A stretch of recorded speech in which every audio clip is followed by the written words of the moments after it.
Joseph made two main claims regarding the Book of Abraham.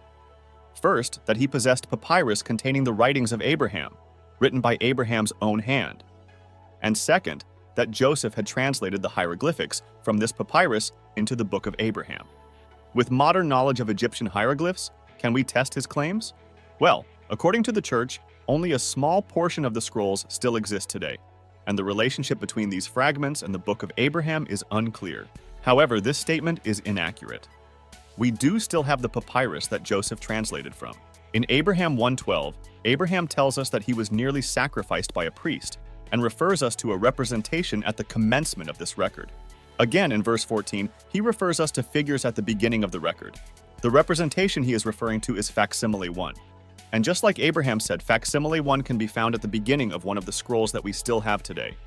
Another indication that this scroll is the source comes from the manuscript for Abraham 1 through 2:18. This manuscript has two columns.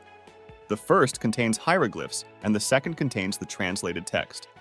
These hieroglyphs can be found in sequential order on this scroll, and show that it is indeed the papyrus Joseph used to translate the Book of Abraham. So yes, we can test Joseph's claims against the source text. Scholars have identified this papyrus as a standard funerary text, dating to between the 3rd century BCE and the 1st century CE, long after Abraham lived.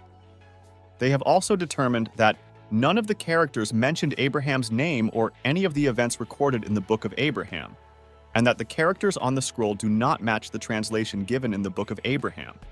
This is even conceded by the Church in an article titled, "Translation and Historicity of the Book of Abraham." Based on this evidence, we can conclude two things.